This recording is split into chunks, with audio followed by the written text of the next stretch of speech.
Bonjour à tous, Wall Street va perdre plus de 20% en 2025. C'est notamment la prévision d'un stratégiste que Wall Street justement va perdre 20% en 2025, notamment avec un début en 2024. Et donc c'est ce qu'il a annoncé sur CNBC entre justement les politiques de la Fed, le ralentissement de l'économie qu'il prévoit et puis aussi une bulle de l'IA. Et donc, selon David Roche, les marchés américains ne vont pas échapper à une chute d'au moins 20% en 2025, mais la Réserve fédérale américaine dispose d'une grande marge de manœuvre pour agir sur notamment le stratégiste. Ce que conteste notamment Cole Smith, qui estime que la Fed tente de lutter plutôt contre un fantôme. Baisse de taux moins forte que prévu, ralentissement de l'économie, comme je le disais, et puis bulle de l'intelligence artificielle.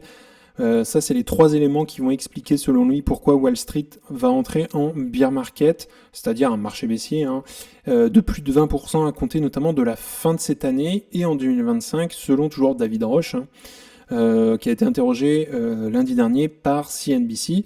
Nous savons parfaitement ce qui va le provoquer, donc les trois piliers que je viens de citer. Pour David Roche notamment, la Réserve fédérale ne va pas assez vite pour amorcer son pivot monétaire, alors que d'autres grandes banques centrales se sont déjà engagées dans une première modération du loyer de l'argent, ce qu'a fait notamment par exemple la Banque Centrale Européenne, la BCE, qui a baissé déjà de 25 points ses taux d'intérêt. Il constate que la Fed résiste aux attentes du marché de voir les taux d'intérêt revenir au niveau de 3,5%.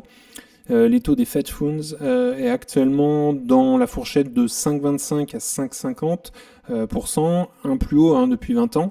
Et la prévision médiane de la Banque centrale pour 2025 ressort à 4,1% quand les anticipations du marché telles que calculées par l'outil développé par CME Group à partir des contrats futurs visent des taux inférieurs à ce niveau de 4,1% d'ici septembre 2025, donc dans un an.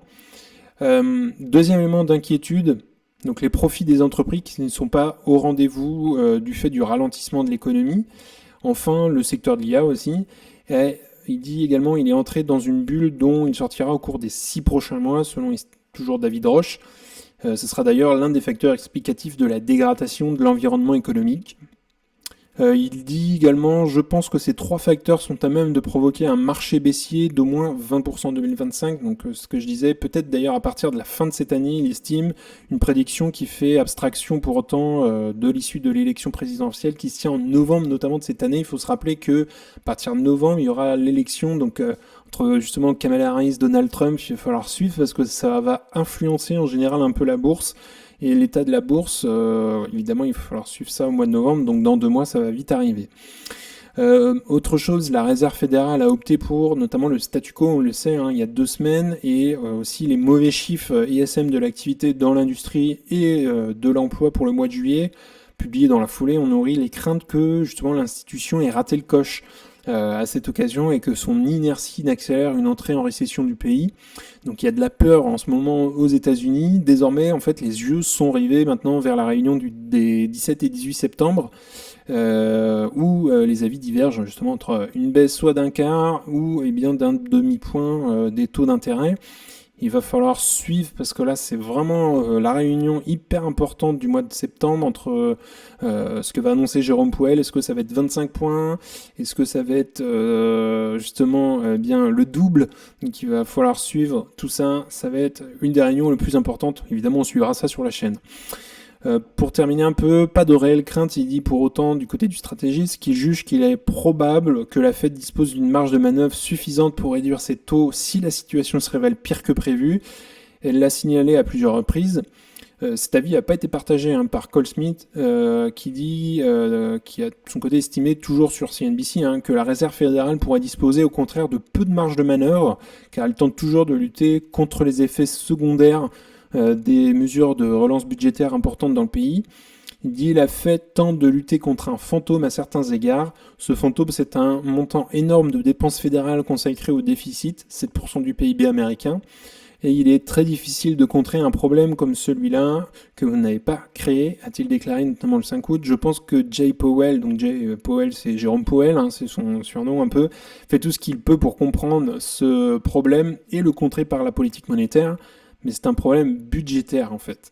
Et ce problème budgétaire n'est pas prêt de disparaître. Donc là, on a quelque chose, on a voilà des avis assez négatifs sur l'économie et aussi sur quelques prédictions sur Wall Street.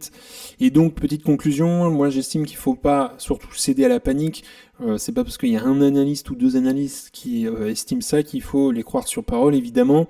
Et puis, il faut, je pense, aussi préparer une baisse, et ça se prépare notamment avec une réserve de cash s'il y a une forte correction ou vraiment un gros crack.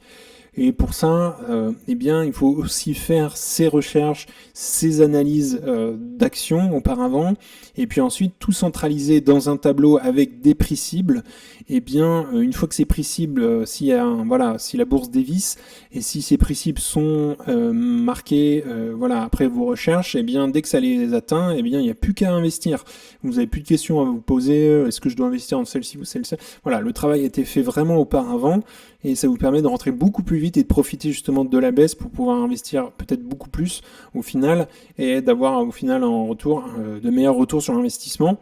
Et tout ça se calcule. Et il faudrait que ça soit fait maintenant, en fait, vos recherches et que tout ça soit rentré dans un tableau. Alors si on regarde un petit peu le S&P 500 depuis 5 ans, on voit ici, début 2020, on a le Covid-19 avec la grosse baisse, et puis après on a eu une reprise assez fulgurante du SP500 jusqu'au mois de janvier 2022, donc pendant 2 ans la bourse n'a fait que de monter, et puis arrivé à janvier 2022, eh bien la bourse a baissé pendant 1 an avec un plus bas en octobre 2022, donc là on a perdu 25%, et puis en fait depuis octobre 2022, il s'est passé... Il y a eu une légère correction en octobre 2023, donc 1 an après, mais en fait, le SP500 fait que de monter depuis 2 ans. Et là, on a eu une petite correction, mais alors, ce qu'il estime, c'est-à-dire une baisse de 20%. Donc si je me base sur les estimations de David Roche, on passerait de 5006 points à 4500 points.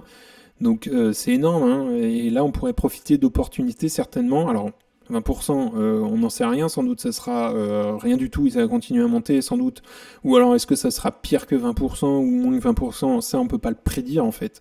Donc à suivre forcément, et on peut pas prédire la bourse, donc il faut évidemment anticiper ses analyses et faire ses recherches auparavant, prévoir justement les baisses avec une réserve de cash. Voilà, c'est la seule recommandation que je peux vous donner. Je donne pas évidemment de conseils boursiers, mais faites vos analyses avant, c'est hyper important. On en a fini pour aujourd'hui. Bien, n'hésitez pas à liker la vidéo, à vous abonner, ça fera grandir la communauté et puis ça me soutient également. Si vous souhaitez regarder un autre épisode, vous pouvez cliquer juste ici. En tout cas, je vous souhaite une excellente journée et à bientôt pour une prochaine vidéo. À plus.